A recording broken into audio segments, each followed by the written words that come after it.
relations entre l'Europe et l'Afrique ont été marquées par des moments plus ou moins stables, tendus, mais surtout complexes et remplis d'enjeux et d'intérêts.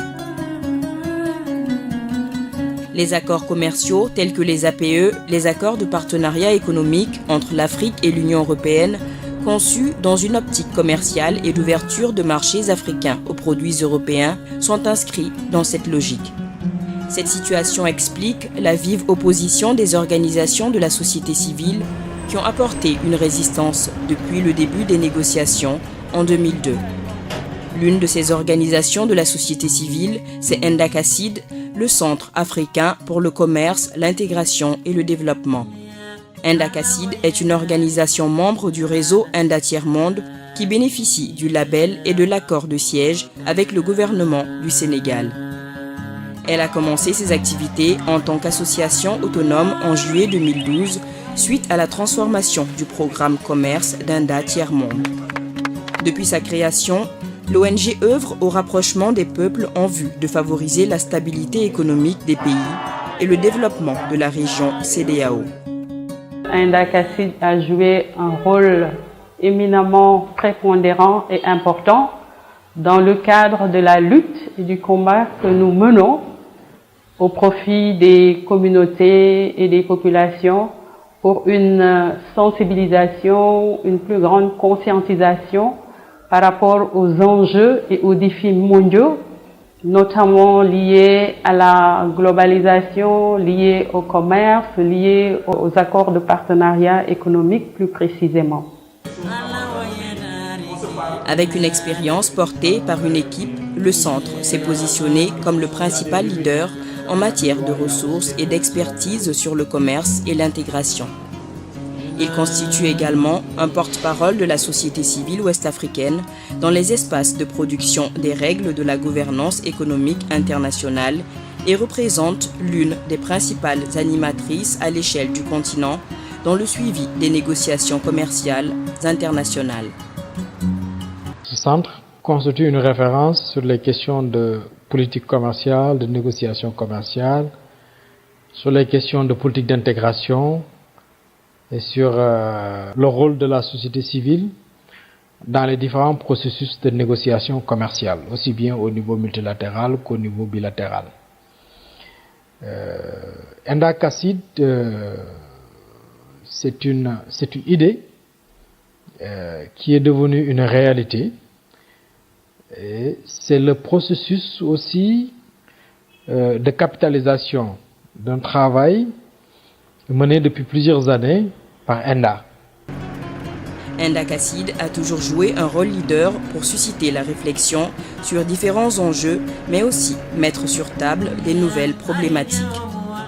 Grâce à son réseau d'organisations de la société civile regroupées autour de la POSCAO, plateforme des organisations de la société civile en Afrique de l'Ouest, implantée dans tous les 15 États de la CEDEAO, ENDA-CACID intervient dans différents domaines: commerce, négociations internationales et bilatérales, libre circulation des personnes et des biens, intégration et leadership, coopération sud-sud, gouvernance des ressources naturelles. Longtemps reconnue dans le cadre du commerce intra-régional APE et international OMC, où elle a construit son image et sa notoriété, ENDA-CACID explore aujourd'hui les pistes de la libre circulation des personnes et des biens, mais également le renforcement du leadership et de la citoyenneté communautaire.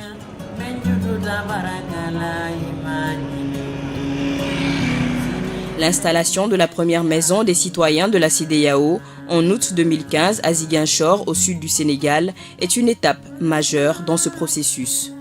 Elle constitue aussi l'aboutissement d'une expertise consacrée au commerce et à l'intégration régionale.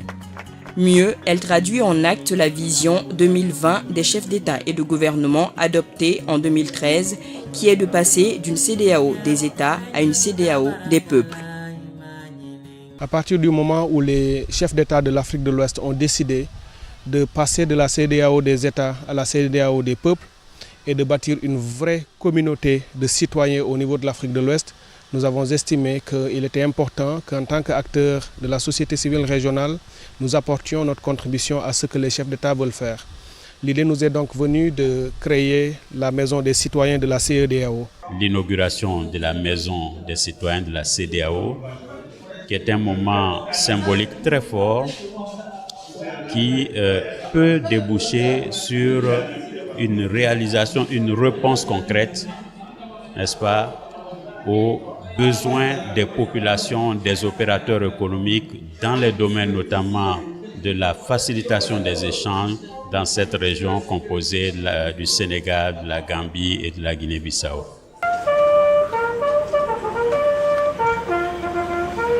La mise en place de la Maison des citoyens de la CEDEAO en tant qu'outil de promotion de la libre circulation des personnes et des biens a trouvé un écho favorable auprès des autorités régionales, nationales et des acteurs de l'intégration. Il faut finir d'une fois pour toutes avec des problèmes qu'on a entre les deux frontières.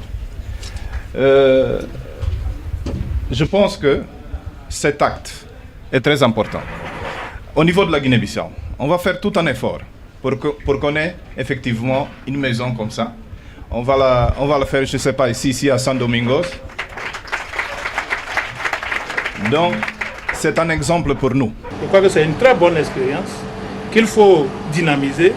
Pour le dynamiser, moi je pense très sincèrement qu'il faut mettre le secteur privé en avant, que c'est le secteur privé qui doit s'approprier. Quand on fait un truc comme ça, il faut qu'on puisse l'accompagner, soit d'une foire, soit d'un mini-forum pour le secteur privé, où ceux-là viennent au-delà des incantations qu'on vient prononcer dans le cadre des présentations PowerPoint d'autres, mais que ceux-là viennent témoigner des difficultés qu'ils rencontrent, des opportunités qu'ils peuvent saisir sur le marché régional et en face des éléments de plaidoyer pour adresser les dirigeants politiques. Enda Kassid, à travers le projet La Maison des citoyens de la CEDEAO, a réussi en un an à marquer son empreinte. La suppression des taxes de 1000 francs CFA sur l'axe Ziguinchor-Bissau. L'effort consenti à la résolution de la crise transfrontalière entre le Sénégal et la Gambie. Le rétablissement de la semaine de la CEDEAO, qui est de la prérogative des 15 États membres, sont entre autres des acquis d'Enda Kassid à travers le projet La Maison des citoyens de la CEDEAO.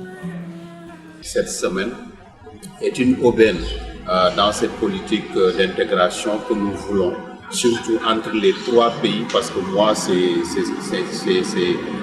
ce qui me préoccupe, le Sénégal, la Gambie et la Guinée-Bissau, qui sont condamnés par l'histoire et la géographie à vivre ensemble et que rien ne peut séparer, quelles que soient les difficultés, quels que soient les malentendus. Les prélèvements de 1000 francs qui leur sont pris à l'entrée ou à la sortie des frontières est un prélèvement indu. Je pense que personne n'est d'accord avec ces prélèvements. Nous avons des populations qui se battent, qui sont déjà très pauvres, et leur exiger de paiement de 1000 francs, ça devient beaucoup d'argent qu'ils perdent. Les peuples se sont engagés, les États ont déjà exprimé leur vision et leur volonté d'approfondir l'intégration et que les peuples derrière sont en train de poser les jalons.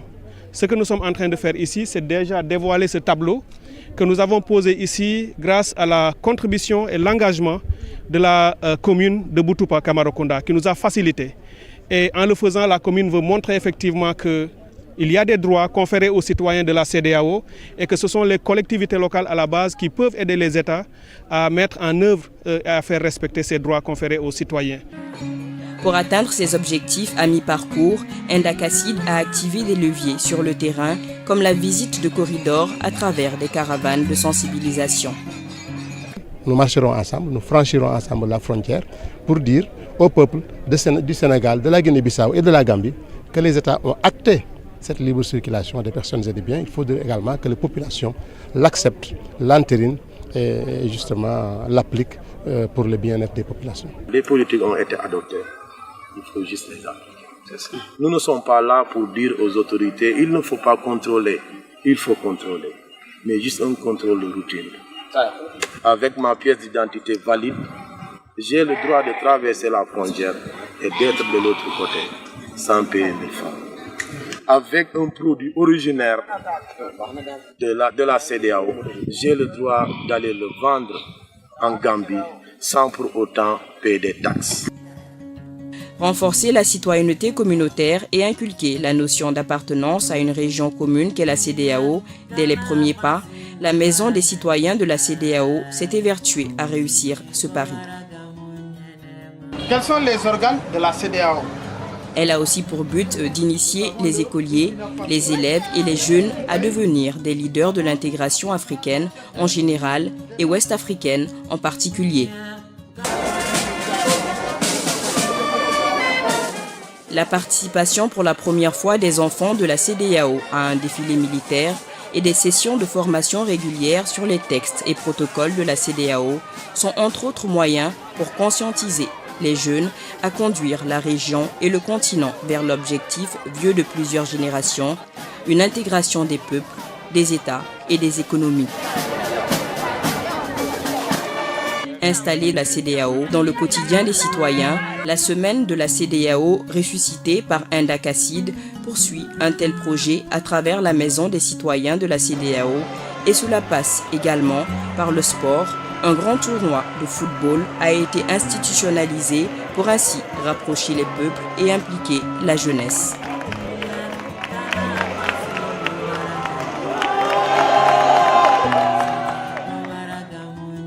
Les journées de l'intégration permettent d'assurer la visibilité de la CEDEAO dans ses efforts d'intégration régionale au niveau national et régional et c'est dans cet objectif qu'Enda Casside a entrepris des activités de plaidoyer sur des questions majeures relatives à la politique d'intégration en Afrique de l'Ouest. Cette semaine de la CEDEAO, théoriquement, doit exister dans tous les pays. Elle doit exister dans tous les pays parce que les directions de l'intégration régionale reçoivent des ressources pour organiser cette maison de la CEDEAO dans nos pays.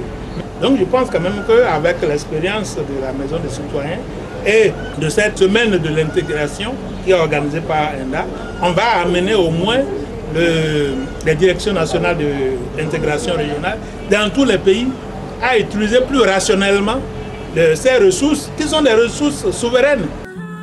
Présent au cœur des espaces de gouvernance, Enda Casside a acquis une expertise et un savoir-faire reconnu, ce qui lui a valu aujourd'hui un partenariat et la reconnaissance des États et institutions nationales et internationales. En 2013, à Dakar, à la veille d'un sommet extraordinaire des chefs d'État et de gouvernement de la CEDEAO relatif aux APE et aux tarifs extérieurs communs, la société civile ouest-africaine, sous la houlette d'Enda Casside, a été reçue par le chef de l'État, Macky Sall. Aujourd'hui, Enda Casside ambitionne de relever de nouveaux défis. Il s'agit notamment de la création d'un MASPID, master pluridisciplinaire sur l'intégration et le développement en partenariat avec les universités, et la création d'un IADI, Institut africain pour le développement et l'intégration. Le chemin vers l'intégration régionale en Afrique de l'Ouest est encore long. Chaque acte posé est un nouveau départ et chaque départ doit être un nouveau succès. Ensemble, la route sera sans entrave et la circulation certainement plus libre.